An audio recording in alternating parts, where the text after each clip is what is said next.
Hi Jesus Vlog, welcome to my guys. Mapasabi ka ng A na A.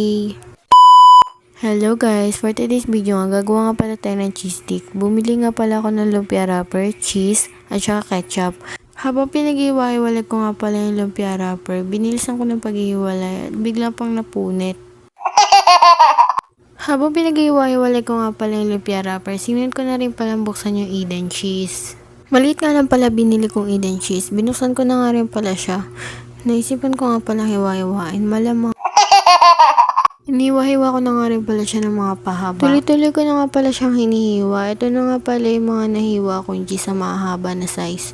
Sinunod ko na nga rin palang gupitin yung lumpia wrapper para makagawa tayo ng maraming cheese. Ginipit ko na nga pala sa tatlo yung lumpia wrapper para magawa na natin yung cheese stick.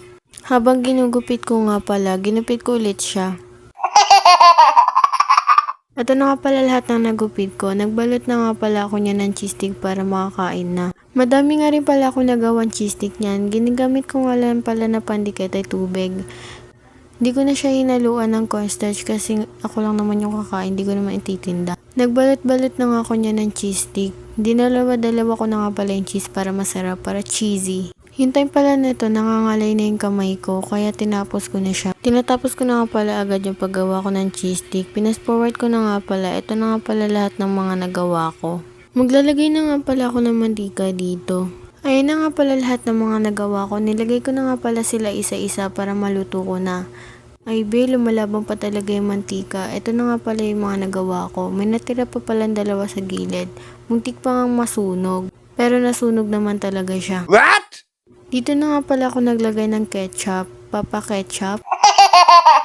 At na nga pala yung nagawa kong cheese stick. Binali ko siya kaso lang hindi siya melted cheese. Kaya wala siyang pagme-melt. Tinikman ko na nga pala yung gawa kong cheese stick. Masarap siya Pero pinatikim ko rin pala siya sa kapatid ko. Pero ngayon dinadamdam ko muna yung lasa. Masarap siya ma-cheesy. Pero ito na, hindi nga pala siya melted cheese kaya dinudurog ko. Charot. Ito na nga pala yung pinatikim ko yung kapatid ko. Wala lang siyang sauce. Masarap naman daw, sabi niya. Sabi niya 10 out of 10 daw. Huy, dapat 10 out of 10 lang.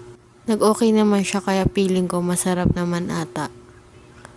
Uy, may natira pa nga lumpia wrapper kaya niluto ni ate. Habang bumibili pa ng condensed, kinain muna namin yung cheese stick. Habang kinakain nga namin yung cheese stick, dumating na nga pala yung condensed na pinapabili ko. Nilagyan ko nga pala ng condensed yung lumpia wrapper para masarap. Yung nabibili ng 2 pesos. Dinamihan ko na para masarap. Habang nilalagyan ko nga pala ng condensed niya, natatakam na talaga ako. Ito na nga pala yung tinikman ko. Masarap siya. Sobrang sarap. Uy. May nagbigay nga pala sa akin ng milk tea. Kaya thank you sa pagbigay ng milk tea. Masarap siya. May pearl pa. Ang sarap pala ng pagsipsip ko niya. Buo ng midnight snack. Bye guys, thank you for watching.